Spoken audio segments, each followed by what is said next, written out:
یہاں غزہ کی قریبی پٹی سے حماس کے جنگجوؤں نے ٹرکوں اور موٹر سائیکلوں پر پہنچ کر مہلک حملہ کیا، جس میں کم از کم 260 افراد ہلاک ہوئے اور متعدد کو یرغمال بنا لیا گیا تھا۔ ناظرین، کل کا پورا دن اسرائیل پر انتہائی بھاری رہا، کیونکہ پہلے ایران، پھر ترکیہ اور پھر سعودی میں ایجنٹس گرفتار ہوئے، تو دوسری طرف اپنے ہی لوگوں نے مقدمہ کر دیا، جس کے بعد اسرائیلی فوج نے جنگی میدان سے فوج کو واپس بلانا شروع کر دیا۔ اسرائیلی فوج کا کہنا ہے کہ ہزاروں فوجیوں کو غزہ کی پٹی سے باہر منتقل کیا جا رہا ہے، جو جنگ شروع ہونے کے بعد سے جنوبی غزہ کے مرکزی شہر پر قبضے کے بعد پہلا اہم انقلاب ہے۔ خبر رسائی ایجنسی انویسٹیگیٹڈ پریس کے مطابق اسرائیلی فوج کی نقل و حرکت اس بات کی طرف اشارہ کرتی ہے کہ غزہ کے کچھ علاقوں میں، بالخصوص شمالی نصف حصے میں، جنگ کی شدت کم ہو رہی ہے، جس شاید اسرائیل شکست تسلیم کر چکا۔ غزہ کے دیگر علاقوں، خصوصاً جنوبی شہر خان یونس اور علاقے کے مرکزی علاقوں میں شدید لڑائی جاری ہے۔ اسرائیل نے غزہ پر 16 برس سے حکومت کرنے والی حماس کو ختم کرنے سمیت اپنی جنگی مقاصد کی حصول تک آگے بڑھنے کا اعلان کیا تھا۔ اب اسرائیلی فوج بہانہ بنا رہی ہے کہ ہزاروں فوجیوں کو تربیت اور آرام کے لیے آنے والے چند ہفتوں میں غزہ سے باہر نکالا جا رہا ہے۔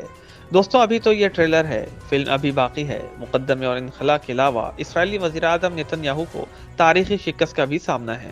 اسرائیلی وزیر اعظم نیتن یاہو اسرائیل میں ہی عوامی حمایت کھو بیٹھے ہیں۔ صرف 15% اسرائیلی چاہتے ہیں کہ غزہ جنگ کے بعد نیتن یاہو وزیر اعظم کے عہدے پر برقرار رہیں۔ عالمی میڈیا کی ایک رپورٹ میں اسرائیلی ڈیموکریسی انسٹی ٹیوٹ کے ایک نئے سروے کا حوالہ دیا گیا۔ اس سروے میں اکثریت نے یہ مطالبہ کیا کہ نیتن یاہو کو ہٹا دیا جائے تو ان کی زندگیاں بہتر ہو سکتی ہیں اور یہ جنگ تھم سکتی ہے۔ اس طرح کے پے در پے سروے سے پتہ چلا کہ 7 اکتوبر سے ان کے مقبولیت میں تیزی سے کمی آئی اور مقامی لوگ ہی نیتن یاہو کے خلاف ہو گئے۔ ناظرین، ابھی مزید ناکامیاں باقی ہیں۔ ہوا کچھ یوں ہے کہ اسٹریٹجک میدان میں تو اسرائیل شکست سے قریب ہے، لیکن اب میدان جنگ میں بھی حماس نے پنجے گاڑ دیے ہیں۔ حماس کے ترجمان ابو عبیدہ نے کہا کہ ان کے جانبازوں نے گزشتہ 4 روز میں 16 اسرائیلی فوجی مارے ہیں، جبکہ بے شمار زخمی ہی ہیں۔ ان کے بیان کے مطابق ان 4 روز میں حماس کے جنگجوؤں نے اسرائیلی فوج کے 42 آپریشنز کو ناکام بنایا۔ مختلف حملوں میں 71 اسرائیلی فوجی گاڑیاں بھی تباہ ہوئیں، اسرائیلی ڈونرز بھی مارے گئے۔ ادھر اسرائیلی فوج نے تصدیق کی کہ شمالی اسرائیل میں حزب اللہ کے تازہ حملوں میں 5 فوجی زخمی ہو گئے۔ جنوبی لبنان سے متعدد میزائل داغے گئے، جس کے نتیجے میں فوجی اہلکار زخمی ہوئے۔ ابھی حماس کی مزید کامیابیاں رہتی ہیں۔ صرف حماس ہی نہیں بلکہ ایران نے تو تقریباً کوہرام مچا کے رکھا ہوا ہے۔ کل کی ہی بات ہے، اسرائیل حماس جنگ کے باعث خطے میں بڑھتی ہوئی کشیدگی کے دوران ایران نے بحیرہ احمر میں بحری جنگی جہاز تعینات کر دیا۔ ایرانی میڈیا رپورٹ کے مطابق یمن کے حوثیوں کے دست جنگوں کے مارے جانے کے بعد ایرانی بحریہ کے 90 سے زائد بیڑے کے فوجی جہاز کے طور پر کام کرنے والا البرز ڈسٹرائر بیر کو تصویراتی اہمیت کے حامل ابرائے بابل مندوب کو عبور کر کے بحیرہ احمر میں داخل ہو گیا۔ ایران کی جانب سے یہ قدم ایسے وقت میں اٹھایا گیا ہے جب عالمی سطح پر اہم آبی گزرگاہ پر تناؤ میں بے پناہ اضافہ ہو چکا۔ جب ایران کا خوفناک بیڑا بحیرہ احمر میں تعینات کیا گیا تو مجبوراً امریکہ نے بھی اپنا بیڑا واپس بلا لیا۔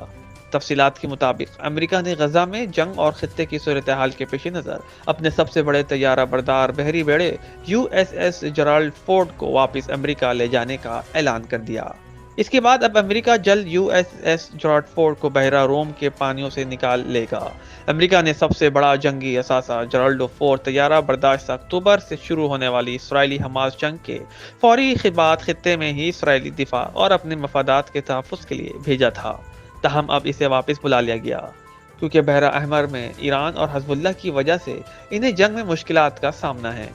ناظرین، آپ کو یہ بتاتے چلیں کہ ایسا ہرگز نہیں ہے کہ حماس، ایران، حزب اللہ اور دیگر تنظیموں حملے کر رہی ہیں اور اسرائیل خاموش تماشائی بنا ہوا ہے، بلکہ اسرائیل بھی اپنی طرف سے بھرپور جواب دے رہا ہے، لیکن ان کے جواب میں ذرا فرق ہے۔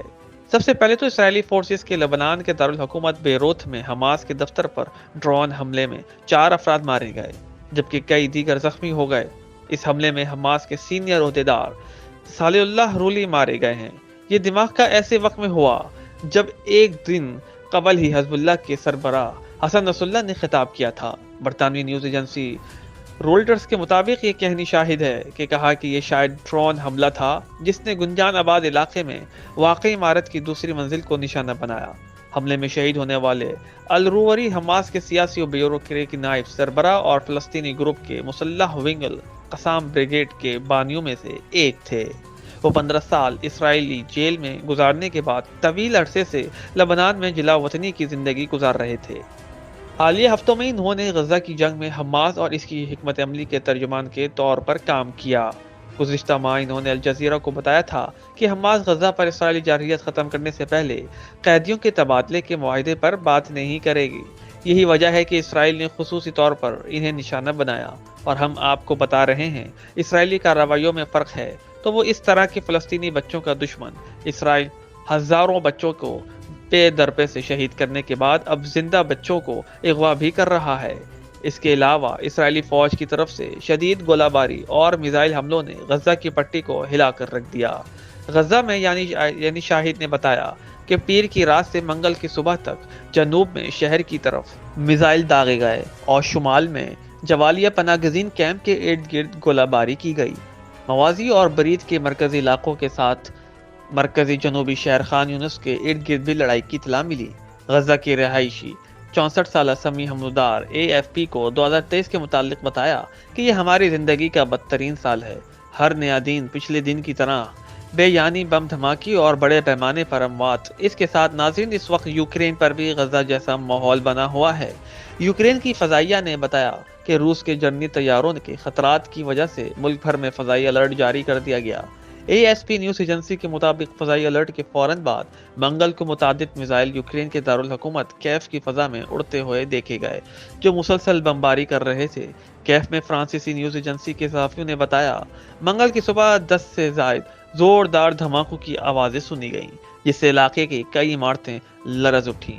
فضائیہ نے مزید کہا کہ روس کی جانب سے کنزال میزائل لانچ کیے جا رہے ہیں اور مزید میزائل کیف کا رخ کر سکتے ہیں۔ دوسری طرف شمالی کوریا بھی کسی جنگ کی طاقت میں دکھائی دے رہا ہے۔ شمالی کوریا کے رہنما کم جونگ ان نے فوجی کمانڈروں سے کہا کہ اگر امریکہ اور جنوبی کوریا فوجی تصادم کی جانب بڑھتے ہیں تو انہیں تباہ کرنے کے لیے اپنی سب سے طاقتور ذرائع کو متحرک کرنا ہوگا۔ ان کے مطابق جزیرہ نما کوریا پر مسلح تصادم کا خطرہ تیزی سے حقیقت بنتا جا رہا ہے اور ملک کو محفوظ بنانے کے لیے اپنے ہتھیاروں کو تیز کرنے اور طاقتور ذرائع کے متحرک کرنا ضروری ہے۔ انہوں نے کہا اگر دشمن فوجی تصادم کا انتخاب کرتے ہیں تو ہماری فوج کو بغیر کسی ہچکچاہٹ کے اپنے تمام تر وسائل کو بروقار لاتے ہوئے انہیں مکمل ختم کرنے کے لیے کارروائی کرنا ہوگی۔ دیکھتے ہیں کہ سال مزید جنگوں کا خمیازہ برداشت کرنا پاتا ہے یا امن کا ضامن ہوتا ہے۔